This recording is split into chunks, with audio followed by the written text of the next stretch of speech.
تو غفلت نہ ہو تو کیفیت ذکر ہے، اور غفلت ہو تو زبان ذاکر بھی ہو، بول رہی ہو، تو وہ ذکر نہیں ہے۔ دل آپ کا اللہ کی یاد سے غافل ہے اور زبان سے اللہ اللہ بھی کر رہے ہیں تو ذاکر نہیں ہوں گے۔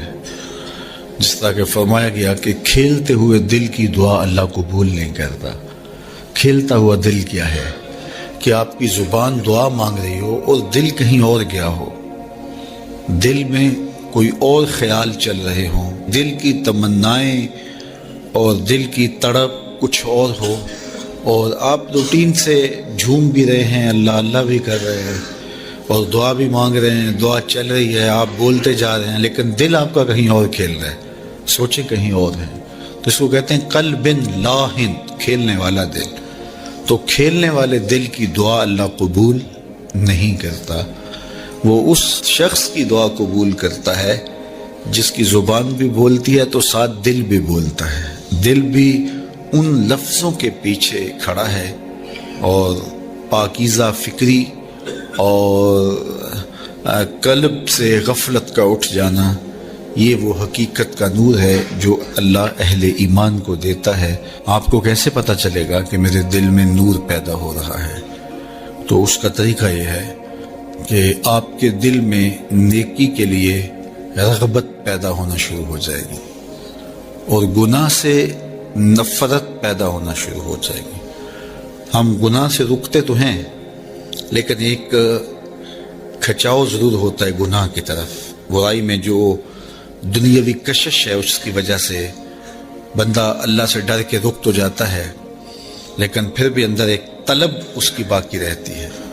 اس طرح نیکی کرتا تو ہے بندہ، لیکن بعض کا اپنے آپ کو کھینچ کے لے جا رہا ہوتا ہے۔ لیکن جب اس ذکر کی کثرت کریں گے تو اس کا نتیجہ یہ ہوگا کہ نیکی کی طرف فطری رغبت پیدا ہو جائے گی اور گناہ سے نفرت ہونا شروع ہو جائے گی۔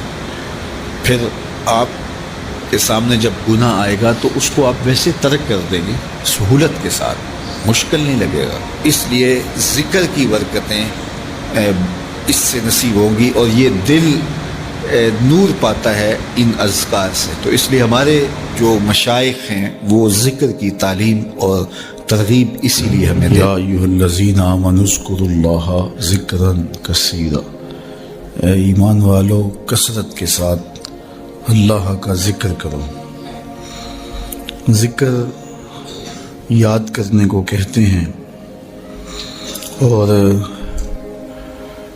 یاد کرنا یہ ہے کہ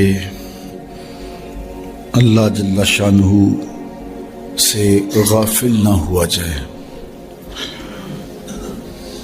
علماء نے، اہل تصوف نے، اہل لغت نے ذکر پر بہت کلام کیا ہے، لیکن سب سے بہتر بات حضرت شیخ احمد مجدد الفسانی علیہ رحمہ نے کی۔ حقیقت الذکر رفع الغفلہ، فرماتے ہیں کہ ذکر کی حقیقت یہ ہے کہ غفلت زائل ہو جائے۔ تو آپ غفلت میں نہیں ہیں تو آپ ذاکر ہیں۔ ذکر لسان کا ہو یا آپ کے دھیان کا ہو، آپ کے خیال کا ہو، آپ کی پاکیزہ سوچ بھی ذکر کہلائے گی۔ کسی دکھی کی مدد کرنے میں آپ مصروف ہوں گے تو وہ بھی کیفیت ذکر ہوگی۔ قرآن مجید کی تلاوت بھی ایک ذکر ہے۔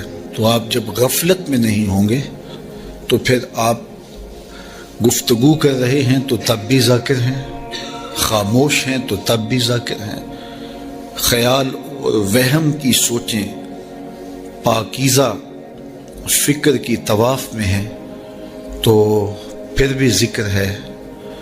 آپ اللہ کی قدرت کو، اس کے عجائب کو دیکھ رہے ہیں تو پھر بھی ذکر ہے۔